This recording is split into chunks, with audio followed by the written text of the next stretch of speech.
Eddie, fresh off the golf course here in Culiacán. I thought you imagined a quiet few days out here in Mexico, but a lot's been unfolding in the last 48 hours of the Matchroom stable, and I think we better start off with first the news that Callum Smith has pulled out of his fight in Liverpool. Yeah, disappointing. March the 11th, got the news normally as usual, kind of a day before everybody else. He had to see the relevant specialists. Unfortunately, he had to withdraw from the fight.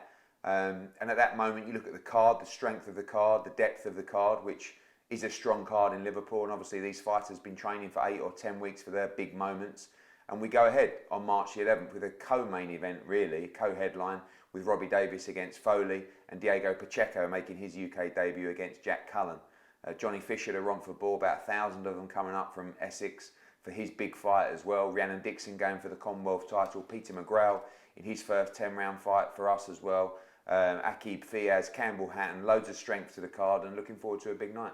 And before we actually talk more on Liverpool as well, do you want to talk about Callum Smith himself? We don't know the extent of his injury just yet, but in terms of the time frame of his recovery, at the time of the recording, we don't really know how long that's going to be, what he's going to be out of the fight for, but is his next move likely Artur Beterbiev? There's sort of a lot of speculation about that. I think, the injury is not too bad, but it's going to keep him out for probably 6 to 8 weeks. So really, when you look at it, he's, the disappointing thing for any fighter is when you've completed a camp, he's really a week before the fight.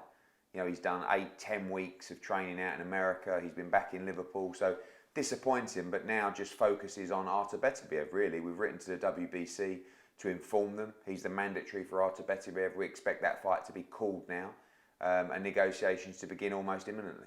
And you talked about the rest of the card going ahead in Liverpool, some big names on there as well, but aptly named the show Rise or Fall. One man that rises to the occasion really is Diego Pacheco, obviously making his UK debut over there. A huge opportunity for him as co-headline. Yeah, I mean, it's really important that we have a lot of our young talent fighting internationally. For Diego, this is a little bit of a gamble because it's a big thing fighting abroad, and now, in his spot on the card, he's up against not just a very experienced fighter in Jack Cullen and a lot of fans as well coming to the arena to support him, but also the whole new experience and focus that will be on him next week. He's got his own little fan workout in London early in the week, then he's heading up to Liverpool for the media workout there, press conference. But I see Diego Pacheco as a future star of the sport. I see him as a future world champion. He's been doing hard rounds with David Benavidez, and I think he's ready to go in those big fights. Jack Cullen, we've seen, beat Ebanie Bridges, always in great fights, and it's a really good test for Diego Pacheco. And we'll see where he's at in his career because Jack Cullen will give him everything he can handle.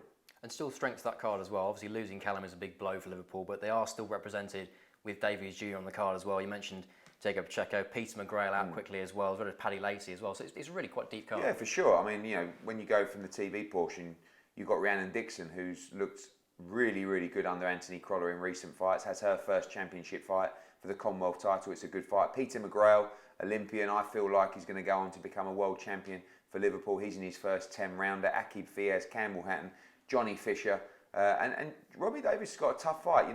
Obviously disappointed that Liam Paro couldn't make the fight, but Daryl Foley from Liverpool, based in Australia, it's a big opportunity for him. He's a lot of fun as well, and it's going to be a good card next Saturday. And recently also we had the news of Amanda Serrano pulling out of the fight on May 20th in Ireland.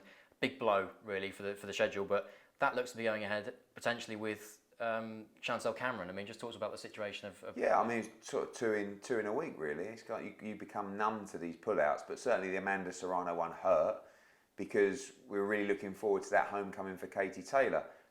After the fight with Erica Cruz, it was a tough fight, and in situations like that, you get into the ring, you go up to the manager, the trainer, you say, "Are you okay? Your hand's okay?" She had a little nick on her eye. But everybody said, we're 100% May 20th, let's announce. And as the weeks have unfolded, she's just not going to be ready. And we're now in a situation where it was quite unusual for Katie to call out a fighter. And I feel like we know behind the scenes that she would fight anybody. But there's always been that perception really that Chantelle Cameron was the tough fight, the English fighter, undefeated. And I always said that when Chantelle Cameron racked up the belts and the performances, she would be the front runner. And that's exactly what's happened. She's undisputed at 140 pounds. It's a tremendous fight. And Katie Taylor, looking at the Amanda Serrano injury, has said, I want to fight May 20th. We've planned for that homecoming. The 3 arenas available.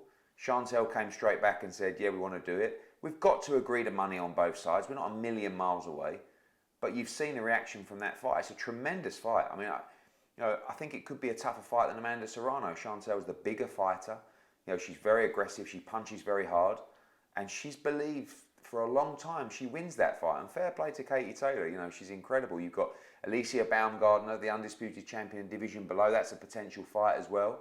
But I believe there's a good chance we could get Taylor Cameron over the line next week. Need to sit down with DAZN and go through that schedule. They've already come back and say we need strength in May particularly. That was a big fight for the schedule, so that needs to be replaced, and we'll see what they want to do, but very hopeful to make that fight.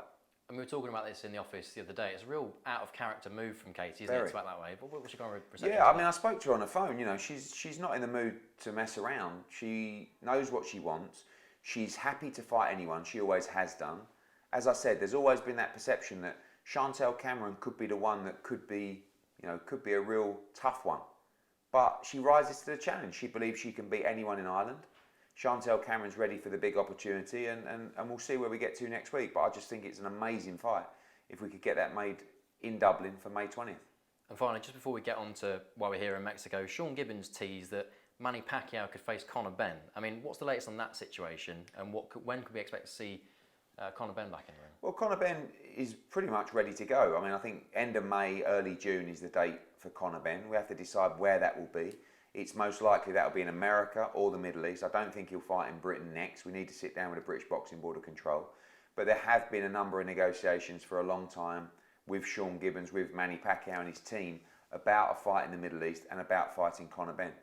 I think it's a tremendous fight. It's a big fight for Conor Benn to come back to. The world, the eyes of the world will be watching Conor Benn for various reasons going into that fight. And, it's been a very controversial period for him. Everybody's had their opinions, but he's ready to explode back on the scene. And it could be Manny Pacquiao, but expect to see Conor Benn back early summer.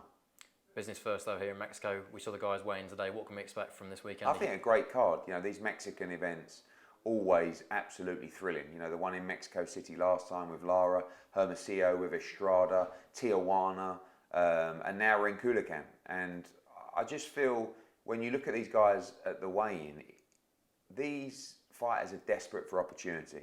You look at fighters like Eduardo Nunes, who people tell me this is a guy with more talent and ability than Mauricio Lara. But Mauricio Lara really got his shot as a fluke. If he never got that chance against Josh Warrington, we probably would have never heard of Mauricio Lara. And there are so many fighters like that in Mexico who are willing to step up and be part of 50-50 fights, dangerous fights in their career. And I love that. Boxing is a frustrating world where fighters and advisors and lawyers and managers are looking for the easy option. Not here in Mexico.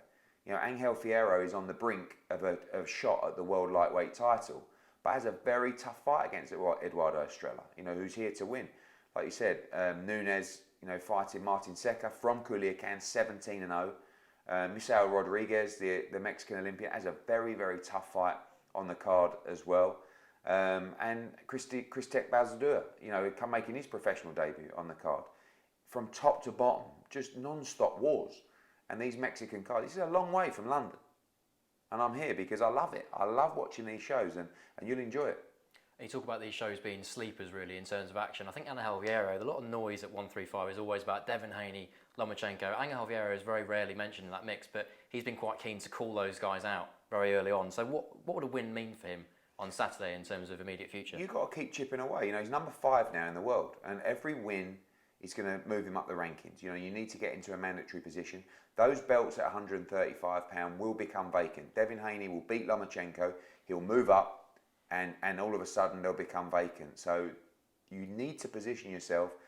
Fierro's non-stop action. I mean, last time out, I think one of his combinations was about 70 punches, and he doesn't stop. But I'm telling you now, Estrella coming off a big win is a very dangerous fight for Fierro. But if he comes through, we want to start looking to position him for a shot at the world title in 2023.